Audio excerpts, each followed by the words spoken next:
Olá, a partir de agora você acompanha mais um Univerciência, o primeiro programa brasileiro de TV e internet que é realizado em parceria entre TVs e instituições públicas de ensino superior nordestinas. Aqui conhecemos a ciência que é produzida no Nordeste brasileiro. Confira algumas das pesquisas de hoje.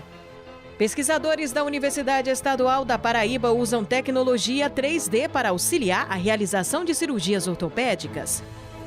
Você vai ver também que cientistas da Universidade Federal de Sergipe estudam as propriedades químicas dos exoplanetas. E ainda, um produto promete aumentar a durabilidade de frutas e verduras.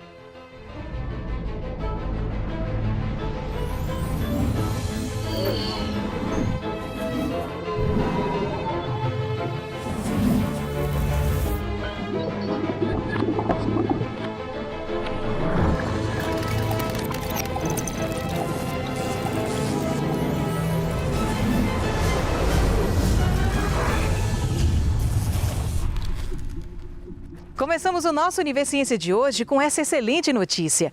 Pesquisadores da Universidade Estadual da Paraíba, em Campina Grande, estão usando tecnologia 3D para auxiliar em cirurgias ortopédicas. Eles conseguem projetar em tamanho real o osso do paciente para que o médico tenha noção exata sobre o que fazer no momento da cirurgia. A tecnologia deve garantir melhores resultados para os pacientes e ainda economia para o SUS. O processo todo é considerado um processo digital, então a gente tem desde a aquisição da imagem até um arquivo manufaturado, confeccionado em mãos, o processo físico, né? Então a gente primeiro segue, através de um tomógrafo, que a gente segue protocolos DICOM de imagens médicas, então a partir daí faça todo o processo de limpeza da imagem, a segmentação óssea, o foco, a concentração em si do caso cirúrgico, né? Onde está a fratura propriamente dita. A partir da geometria, anatomia óssea, né, do próprio paciente diretamente, a gente faz a confecção em softwares específicos de engenharia, onde eu tenho a dimensão, o dimensionamento exato da precisão, né, que a gente precisa dar essa segurança ao cirurgião, que ele tenha segurança na parte de colocação dos parafusos ortopédicos. Então, é uma guia para segmentar, então, colocar a parte exata dos parafusos ósseos para a colocação dessa placa ortopédica. A partir da confecção dessa guia digitalmente, a gente vai para a confecção, ela propriamente dita em estado físico. Então, a gente utiliza a manufatura aditiva, conhecida como a impressão 3D, para a fabricação. A gente pode até simular virtualmente essa cirurgia antes mesmo de confeccionar a guia e antes mesmo de fazer a própria cirurgia. A confecção desse guia representa uma maior precisão cirúrgica, uma maior segurança intraoperatória.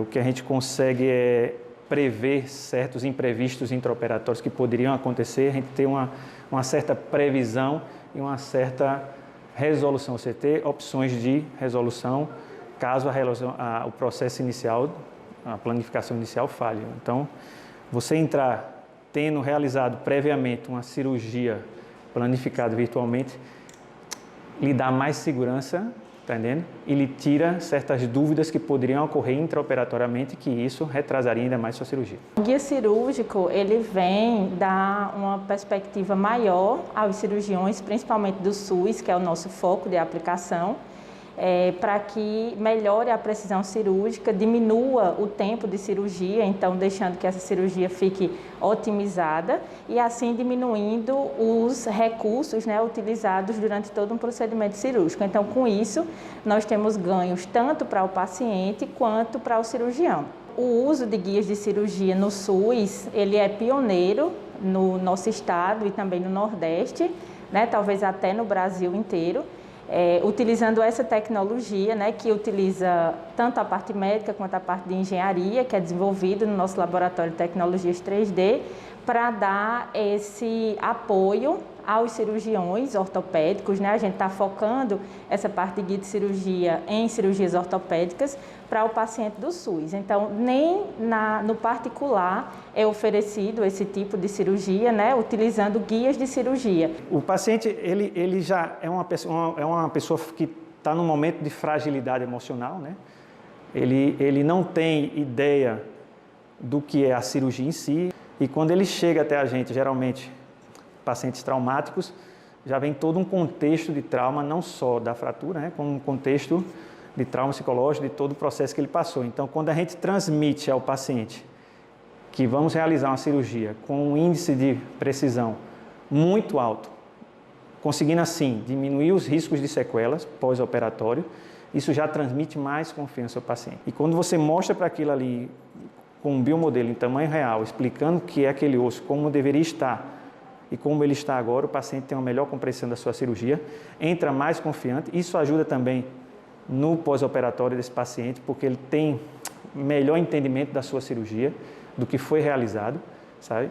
E sai mais seguro e mais confiante na relação médico-paciente. Esse paciente, ele vai ter um pós-operatório mais sadio, né? Vai se recuperar melhor, tendo um retorno mais rápido ao seu trabalho, também reduzindo a questão dos pedidos, né, do INSS desses pacientes, tendo um retorno mais rápido à sociedade, né, e ao seu ambiente de trabalho como um todo.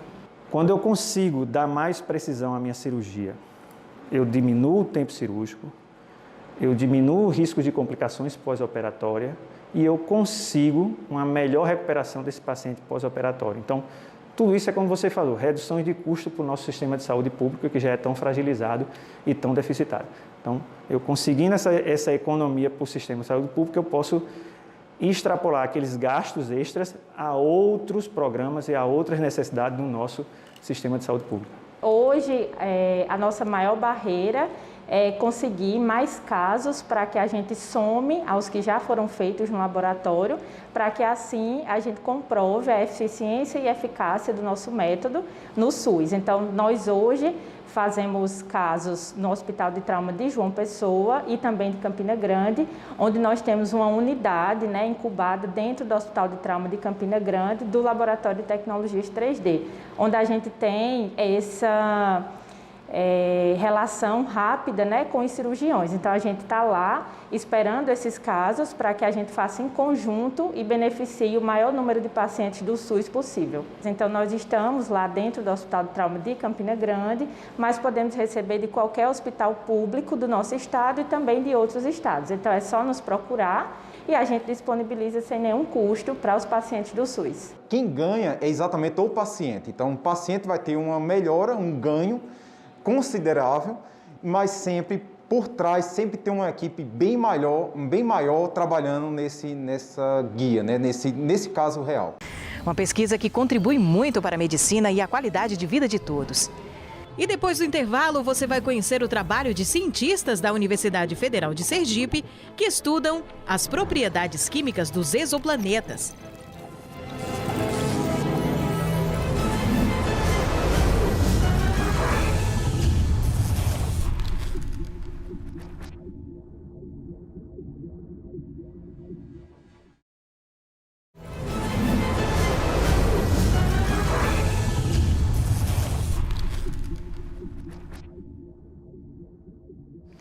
E vem da ciência mais uma solução para o meio ambiente. A biomassa é todo material que contenha energia química em seu interior. Pode ser extraída de qualquer tipo de vegetação e árvore, lixo orgânico, resíduos agroindustriais e dejetos de animais. Visando alternativas sustentáveis na geração de energia, pesquisadores da Universidade Federal do Rio Grande do Norte desenvolvem técnicas para o aproveitamento energético a partir da biomassa. Os estudos incluem a produção de um bioóleo, extraído de produtos naturais.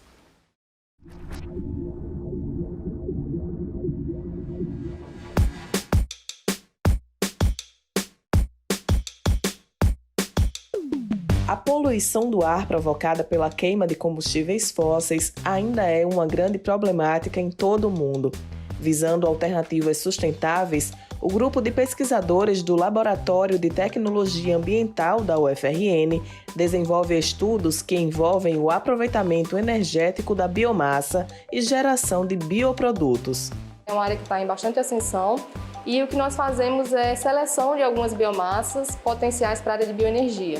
Então, a gente seleciona biomassas e caracteriza E a partir do potencial energético de cada uma delas, o que cada uma tem a entregar, a gente seleciona alguns processos específicos. E aqui no laboratório a gente trabalha mais especificamente na área de pirólise e pirólise catalítica. A pirólise ela é um processo, como o próprio nome já diz, um processo de decomposição, um processo de quebra a partir da temperatura. E com essa quebra desse material, a gente tem aí um teor de voláteis que pode ser condensado e obter um bioóleo. E esse bioóleo, ele é rico em vários tipos de compostos que a gente pode passar por um processo de refino e obter uma biogasolina, um biodiesel e vários outros energéticos. O grupo é um grupo bastante reconhecido no Brasil na área de catálise, então a gente sintetiza alguns materiais, né, com esse objetivo de transformar essa biomassa em um vetor energético, um biocombustível, um bioóleo, com potencial entrega para o mercado. E aqui no Brasil tem vários tipos de biomassa.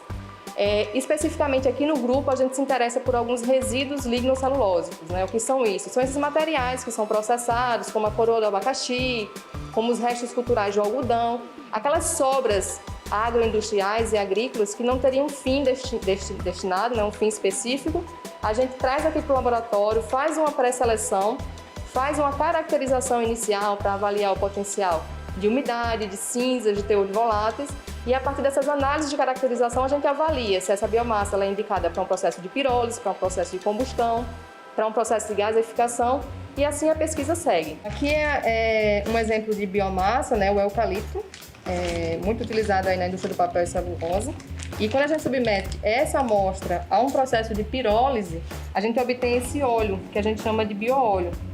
Então o bioóleo ele é o produto líquido da pirólise. Então, quando o material ele é pirolizado, ele é submetido a uma temperatura conhecida, né, no processo fechado, na ausência do oxigênio, aqueles vapores que se formam a partir do processo de degradação do material, ele precisa ser condensado. E quando a gente condensa esse material, a gente obtém esse bioóleo, né, que tem uma característica de um óleo pesado, né, um óleo cru. Então, ele tem um cheiro bem característico de madeira defumada. E é um óleo bruto, que deve ser submetido a um processo de refino. E aí são várias as tecnologias de obtenção de bioprodutos ou biocombustíveis a partir desse material, né? A gente pode submeter ele a um craqueamento térmico catalítico, a gente pode submeter a vários outros processos e a partir daqui tirar derivados, destilados como gasolina, biodiesel. Então essas tecnologias aí, elas estão em ascensão para obter desse material bruto, que parece um petróleo, mas não é um óleo de origem vegetal, do processo de pirólise, vários materiais com maior valor agregado. O estudo de biomassa, ele viabiliza aí várias frentes, né? Principalmente quando a gente fala de geração de energia distribuída. Então é muito importante a gente aproveitar as fontes energéticas no local onde ela está disponível. Então, uma vez que a gente tem aí um grande produtor agrícola, né, que gere um resíduo agrícola lignocelulósico, que gere um resíduo, um material que para ele é um resíduo, né, e esse material ele possa ser aplicado, por exemplo, uma grande indústria de polpa de fruta, por exemplo, que gera ali vários tipos de casca de vegetal, de resíduos lignocelulósicos. Então, o aproveitamento energético daqueles resíduos no local, ele acaba sendo muito importante. E o estudo da biomassa, a formação, né, de recursos humanos nessa área, ela vai fomentar aí vários empregos nessa linha, né, de aproveitamento energético de biomassa.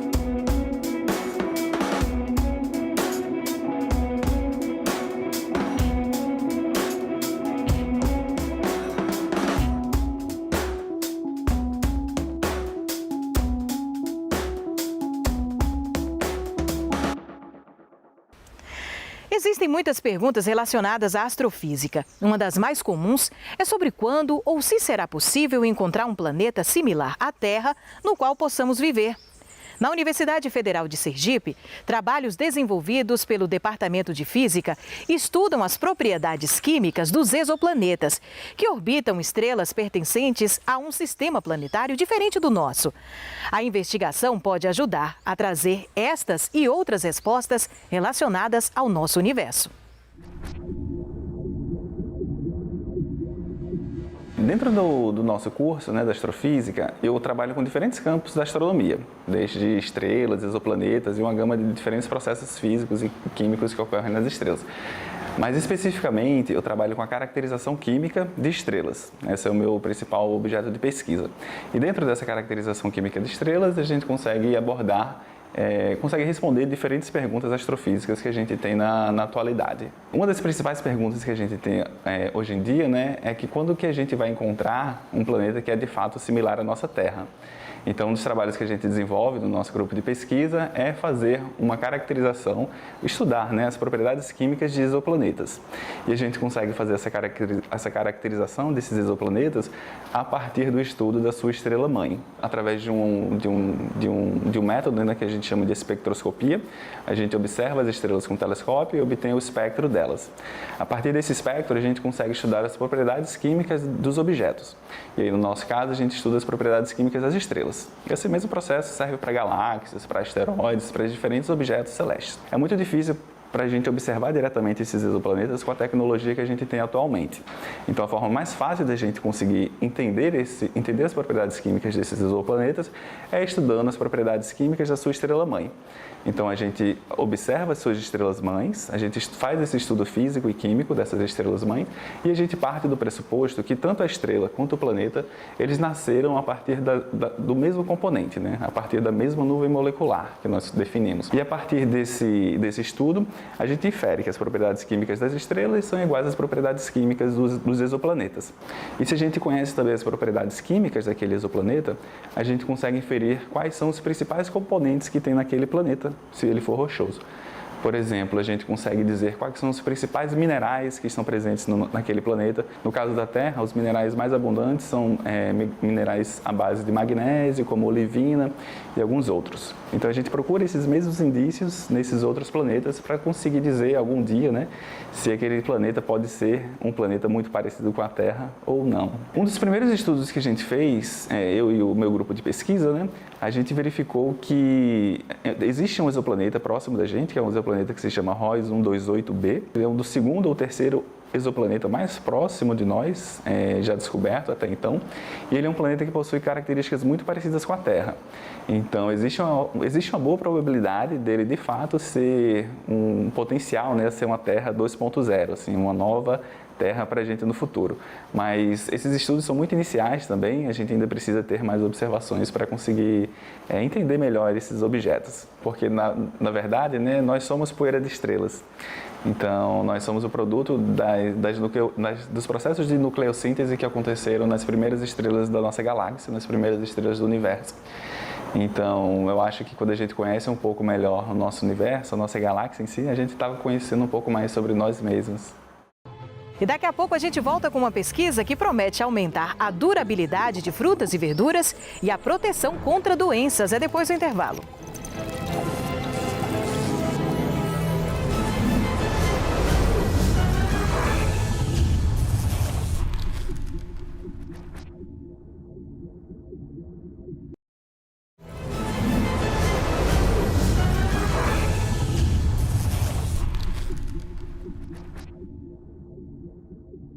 Imagine um produto que aumente a durabilidade e proteja frutas e verduras de doenças. Esse produto já existe e foi com ele que a Universidade Federal do Ceará garantiu a sua 14ª patente. Confira detalhes dessa invenção.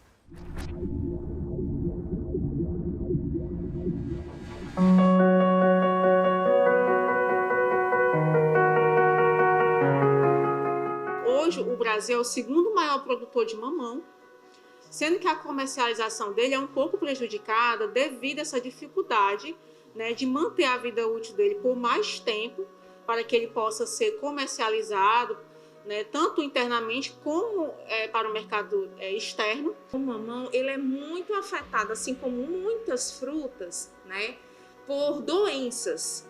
E a antracnose é uma dessas doenças que acomete o mamão e acomete uma série de frutas. Nós submetemos o projeto ao CNPq, o projeto foi aprovado.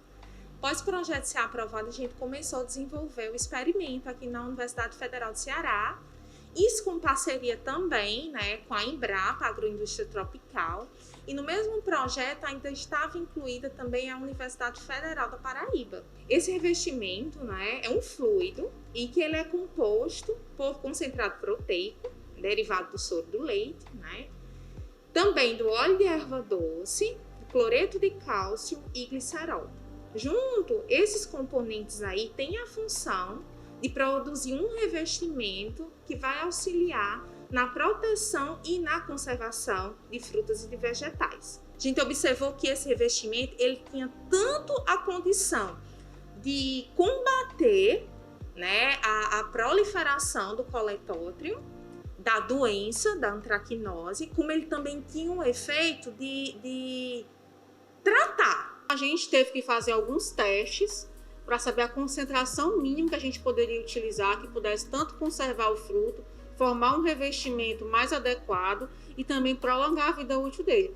Depois que a gente fez esses testes, foi que a gente fez a aplicação, né, esse revestimento aí pelo processo de imersão, e posteriormente a gente fez o estudo da vida útil dele. A gente desenvolveu o experimento no laboratório com uma amostragem muito grande de mamão, né? E simulamos a comercialização dele, o que envolve o armazenamento a uma temperatura refrigerada, que é o que acontece quando os mamões ou frutas vão ser exportadas, né? Eles ficam num container para depois serem comercializados. Então a gente simulou isso daí e obtivemos um resultado muito positivo. O mamão em si, né, ele sendo armazenado à temperatura ambiente, ele dura em torno de 6, 7 dias. Ele refrigerado, sem a utilização de revestimento, a gente teve em torno de 13 dias. Mas quando a gente aplicou o revestimento, a gente observou que ele conseguiu ir até 10 dias a mais.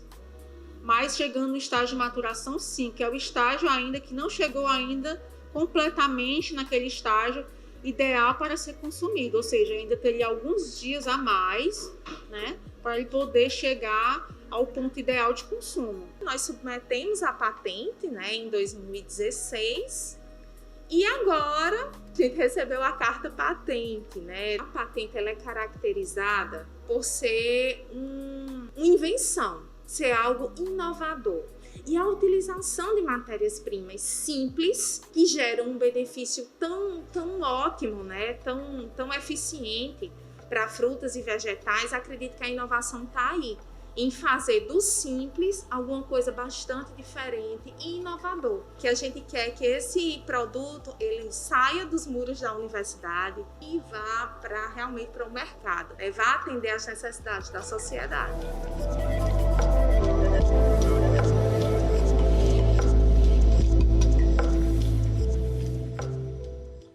O Univerciência de hoje vai ficando por aqui. Na próxima edição, a gente vai continuar conhecendo todo o trabalho científico do Nordeste brasileiro.